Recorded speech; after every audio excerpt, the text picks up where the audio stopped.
Hi నమస్తే, ఎలా ఉన్నారు? మరి టాక్సిక్కి సంబంధించిన సినిమాకి సంబంధించి ముందు పబ్లిక్ టాక్ జెన్యున్గా ఎలా ఉందనేది ఒకసారి చూడండి. తర్వాత మిగతా విషయాలన్నీ కూడా మాట్లాడుకుందాం. మర్చిపోకుండా స్కిప్ చేయకుండా చూడండి, లైక్ చేసుకొని పెట్టుకోండి.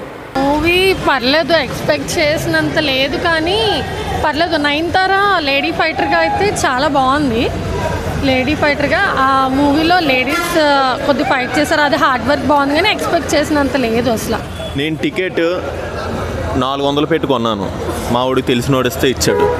ఇంకో ఎక్స్ట్రా 400 ఇస్తాను, ఇంటర్వెల్ వచ్చేస్తానంటే గేట్లు తీయలేదు. నా కంట్లోని గరం మసాలా, ఎవరెస్ట్ కారం ఏదైనా కొట్టియండి, భరిస్తాను 2 గంటలు. ఈ సినిమా చూస్తూ 2 గంటలు అయితే భరించలేను. సాంగ్స్ అయితే చాలా బాగున్నాయి, చాలా బాగున్నాయి. యాక్షన్స్ కానీ ఫైటింగ్స్ కానీ చాలా మస్తుగా ఉన్నాయి, చాలా ఓవర్గా ఉన్నాయి మాట.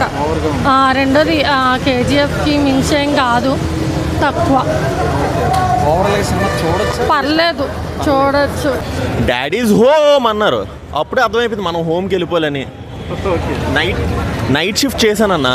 నైట్ షిఫ్ట్ చేసి మేనేజర్తో పర్మిషన్ అడిగి ఉదయాన్నే 6 గంటలకు వచ్చాను. ఇంటికి పాల ప్యాకెట్లు వేసుకున్నా బాగున్నది. పాల ప్యాకెట్ పట్టుకెళ్ళిపోతే ఈ పాటికి మంచి టీయో కాఫీయో తాగుదును.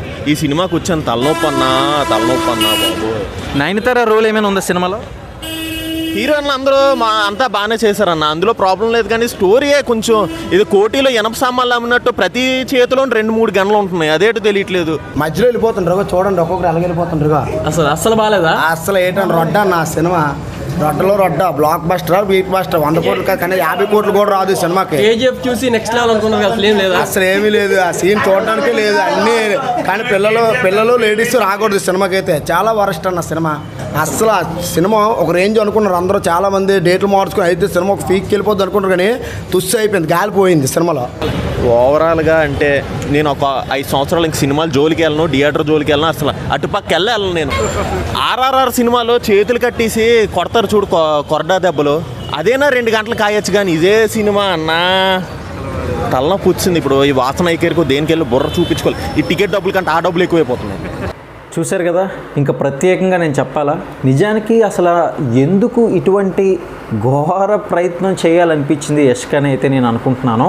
ఫ్యాన్స్ డిసప్పాయింట్ అయ్యారండి, నిజంగా చెప్తున్నాను. ఏదో నెగిటివిటీ స్ప్రెడ్ చేస్తున్నాను అని అనుకోమాకండి. వాస్తవానికి సినిమాకి సంబంధించి స్టోరీ లైన్ అలా ఉంది. స్టోరీ లైన్ అని అనడం కూడా వేస్ట్ అనమాట. టాక్సిక్ అనేది టార్చర్లా అనిపించేలాగా థియేటర్లో కూర్చున్న వాళ్ళందరికీ అనిపించింది. సో ఇవి నాకు కూడా మనం చూడొచ్చు. దానికి సంబంధించి ఫస్ట్ హాఫ్లో ట్విస్ట్ ఇదేనా అన్నట్టుగా కూడా పెట్టాను, కానీ ఏ ట్విస్ట్లు కూడా మనకి ఫస్ట్ హాఫ్లో అయితే ఉండదు. అదేవిధంగా నయనతార రోల్కి సంబంధించి ఏదో అక్కడక్కడ అట్లా కనిపిస్తూ మరి వచ్చింది తప్ప మిగతా సినిమా ఓవరాల్గా నటన, తర్వాత సాధారణంగా యాక్షన్ మీద దృష్టి పెట్టడం వల్ల స్టోరీ మీద మొత్తం పట్టాలైతే అదుపు తప్పింది, అందులో ఎటువంటి డౌట్ లేదు. మొత్తం మీద జెన్యున్గా చెప్పడం వల్ల కొంతమందికి నచ్చకపోవచ్చు. వీడియోని జెన్యున్గా బాగా చెప్పాను అనుకున్న వాళ్ళు మాత్రం లైక్ చేసి పెట్టుకోండి. అదేవిధంగా ఛానల్ని సబ్స్క్రైబ్ చేసుకొని మరిన్ని వీడియోస్ని ఫాలో అవ్వండి. ఇక లేట్ చేయకుండా కలెక్షన్స్కి సంబంధించి అఫీషియల్గా వచ్చిన జెన్యున్ అప్డేట్స్ అయితే మీ వరకు తీసుకొస్తాను. సబ్స్క్రైబ్ చేసుకున్న వాళ్ళు ఫాలో అవుతూ ఉండండి. Thank you.